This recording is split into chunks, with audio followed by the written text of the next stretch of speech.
I'm not going to give you the big tour today. I am, however, going to show you my toilet. You're welcome.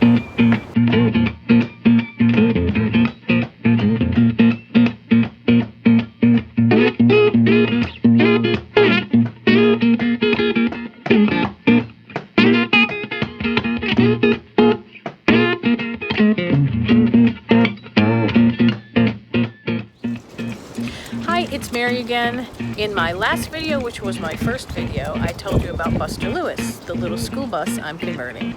Well, here he is, right behind me. I'm not going to give you the big tour today, though, because I'm going to wait until I have a few more subscribers to do that. I know in the other video I was like, don't subscribe, you know, but I was just being self-effacing when I said don't subscribe. What I really meant was subscribe, because why would I do this if not for people to subscribe to it, right? I guess I'm going to keep going. The first one was just sort of an experiment and a flail, but I liked it enough that here I am doing a second one. Before we go too much further with this whole I make videos, you watch them thing, let me just put it on the table. I'm not an expert on anything. If I have a challenge that comes up with the bus, I'll just go on YouTube, watch a bunch of videos, and then just kind of tackle it, you know? Sometimes I don't do it exactly right, but the result, I think, is a little more interesting than it would have been if I'd done it the normal way. Sometimes it's a disaster. But either way, you're going to learn more from my mistakes than you are from my expertise, because I don't have any expertise. But if you see something I'm doing and you feel like I could have done it better, there's another way I could have done it that would have worked out better, please use the comments to tell me. But be nice about it, because if you're not, I'm going to delete it. With that in mind, let's go talk about toilets.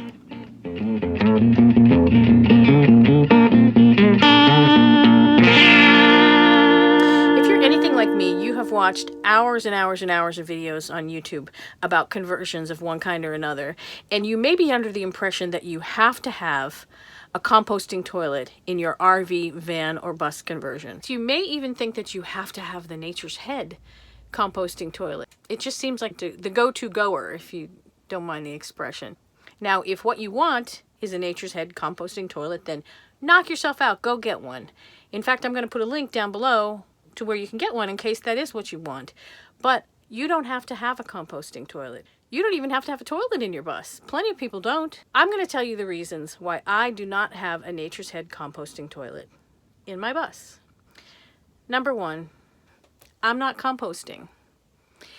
I think composting toilets are great if you're composting. I'm not visiting any compost piles. I'm not dropping my poop off anywhere except in a trash can. And frankly, I feel just a little bit weird about that. If I were composting, I would lovingly take my composted, half composted poop. It's not really composted yet. Yeah, humanure, that's what they call it. Take that to a composting pile and let it finish doing its thing. But I don't have a composting pile. Number two, they're huge. They have that big handle on the side. You need to vent them. There's all kinds of space requirements. The number three reason is there's only one of me. If I had a family, it might make sense to me to have a composting toilet because it is easier to restrict the smells and all that kind of stuff, I guess. But with one person, you're just not really coming across that so much. Number four, is four what I'm on? Am I on four? Okay, I'm so confused now. Everybody talks about how easy it is to use, and you know what? It is easy to use, but I'll tell you, for most humans, pooping and peeing are pretty much always easy. When I watch people sitting there filling up things with coconut coir, and the fact that I even have to go get coconut coir in order to use a toilet, it all just seems like too much to me. Seems hard. Doesn't seem easy. Number five, they are hella expensive. Crazy expensive. Wicked expensive, as we say here in Boston. What's the Nature's Head go for? I think like $700 or something like that. I can think of a lot of things I'd like to spend money on before I'd spend it on a toilet. So I'm here to tell you that there are a lot of ways to poop. What other options do you have? They sell these toilet seat covers that are made to go on a 5-gallon bucket. You see guys pissing in mason jars? Sure. We've already talked about one, which is don't have a toilet. Lots of people don't. They just use public restrooms and so forth. But I also like to camp in places where there aren't any facilities, and for that reason I need to have a way to go to the bathroom. I'm not comfortable pooping in a hole outside in the dirt. Just not me. I need just a slight bit more comfort, and I need to feel like I'm on an actual toilet. So now I'm going to tell you what kind of toilet I do have.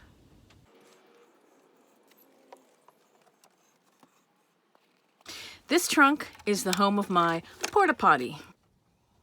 That's right, I use a porta potty. This is a Thetford porta potty, but a lot of different companies make them. Porta potties generally consist of 2 chambers. The top chamber, which has the toilet seat actually on it, contains water for flushing, and the bottom compartment is where things flush too. That's where the waste goes. Your waste. To use a porta potty, you just sit on it like a regular home toilet. You pull this handle in the front to open the drain, do your business.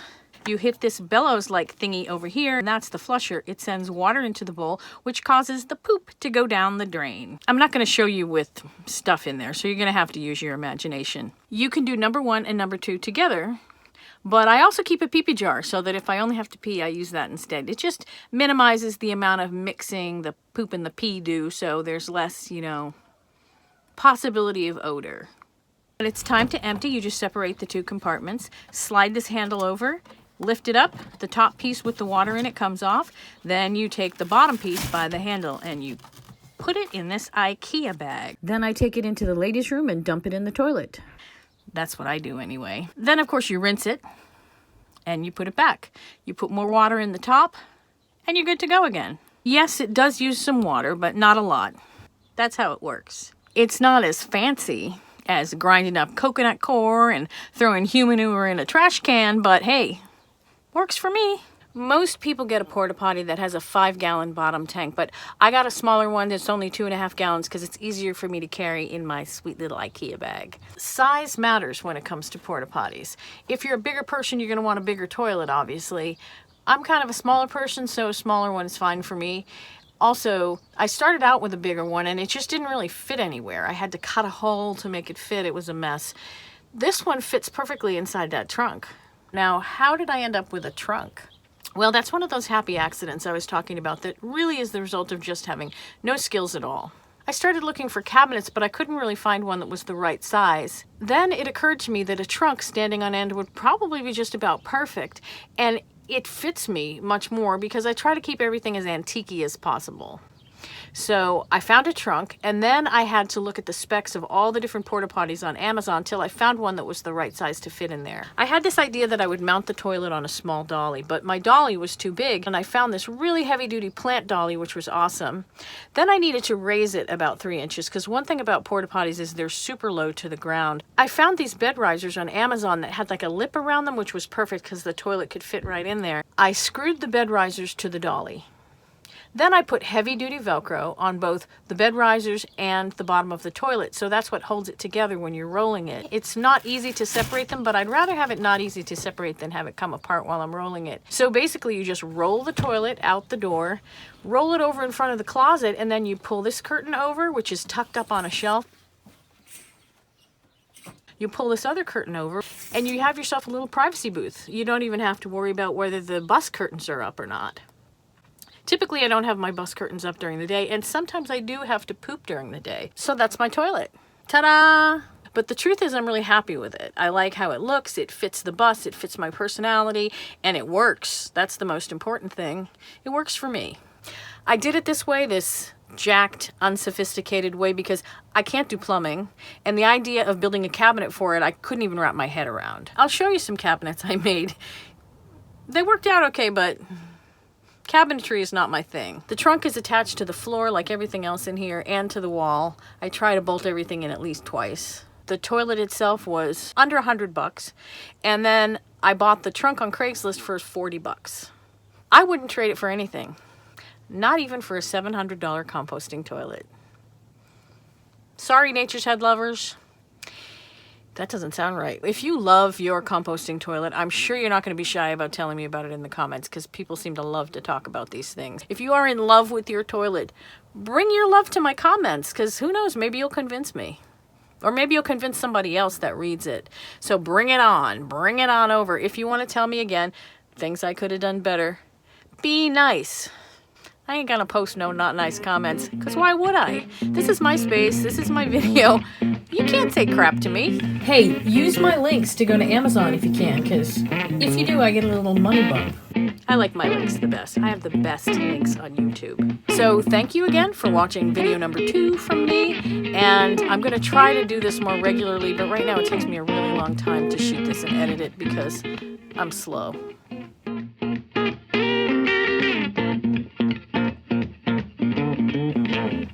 Next time. I'm f***ing this all up, aren't I? And I can't say f***. Poo poo pee pee. 1, 2, whatever.